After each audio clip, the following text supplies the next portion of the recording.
Welcome to Fairy Tales Across Time, where timeless fairy tales comes to life. बैंगन शहजादी।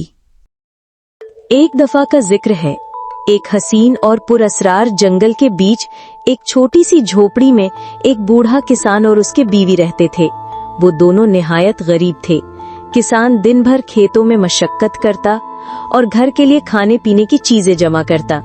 कभी कभी ऐसा भी होता कि किसान को जंगल से कुछ न मिलता तो वो जड़ी बूटियां इकट्ठी कर लेता और घर ले आता।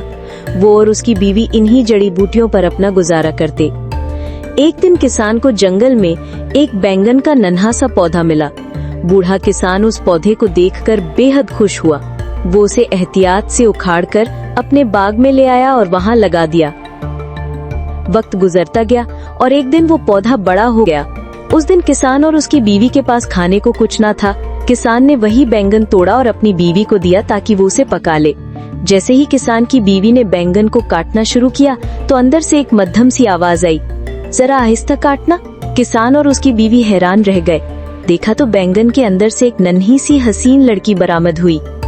किसान और उसकी बीवी की खुशी का कोई ठिकाना न रहा, क्योंकि उनके यहाँ औलाद न थी। उन्होंने बच्ची को प्यार से पाला और दिन रात उसके साथ खुशी खुशी वक्त गुजारने लगे।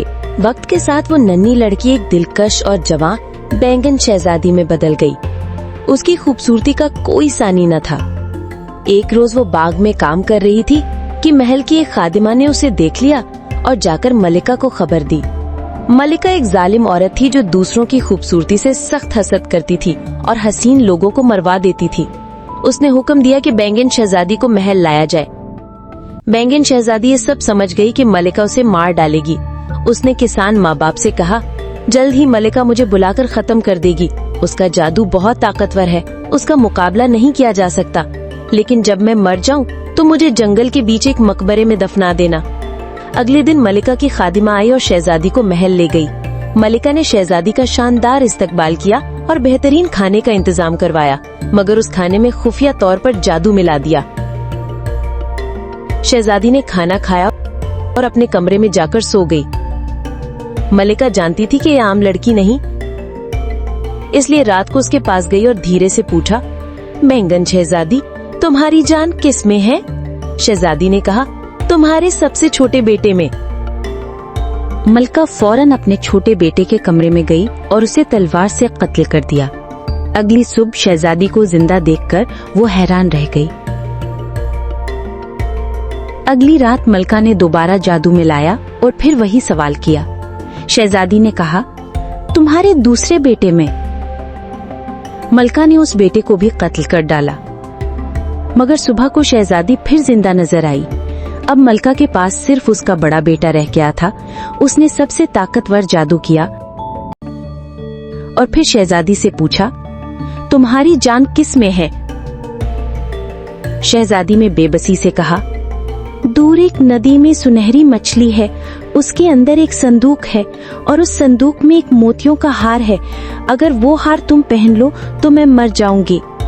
मलिका ने ऐसा ही किया और शहजादी हमेशा की नींद सो गई। मलिका हार पहनकर तख्त पर जा बैठी। किसान माँ बाप ने जंगल के बीच एक मकबरा बनाया और शहजादी को फूलों के दरमियान दफना दिया। एक दिन मलिका का बड़ा बेटा शिकार करते करते वहां आ निकला। उसने चार दीवारी देखी और अंदर गया तो एक हसीन शहजादी को लेटे देखा। वो रोज वहां आने लगा और शहजादी के पास बैठने लगा। एक रोज उसने एक नन्हे बच्चे को वहां बैठा पाया। उससे पूछा, तुम कौन हो और ये सोई हुई लड़की कौन है? बच्चे ने बताया, ये बैंगन शहजादी है, जादू के असर में है और रात को जागती है। मैं परिस्तान का बौना हूँ। एक बार इसने मेरी मदद की थी, इसलिए इसकी निगरानी को आता हूँ। शहजादे ने कहा कि शहजादी से पूछकर बताओ ये जादू किसने किया है। बच्चे ने रात को पूछा और अगली सुबह बताया, ये सब मलिका का किया है। उसकी जान मोतियों के हार में है। जब मलिका रात को हार उतारती है तो शहजादी जाग जाती है। अगर हार टूट जाए तो जादू टूट जाएगा। शहजादा उस बच्चे को महल ले गया, मगर मलिका की खादमा ने उसे पहले ही बता दिया कि उसने इस बच्चे को जंगल में बैंगन शहजादी के पास बैठे देखा है। मलिका ने उसे जहर आलूद खाना दिया, मगर बच्चे ने कहा, पहले मैं आपके मोतियों के हार से खेलना चाहता हूँ।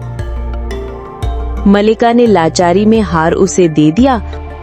बच्चा फौरन भागा और शहजादी के पास पहुंचते ही हार तोड़ डाला। शहजादी जाग गई और शहजादे को सारी हकीकत बता दी। शहजादे ने शादी की ख्वाहिश की, मगर शहजादी ने कहा, जब तक मलिका को सजा न मिले मैं शादी नहीं करूंगी। शहजादा इंसाफ पसंद था।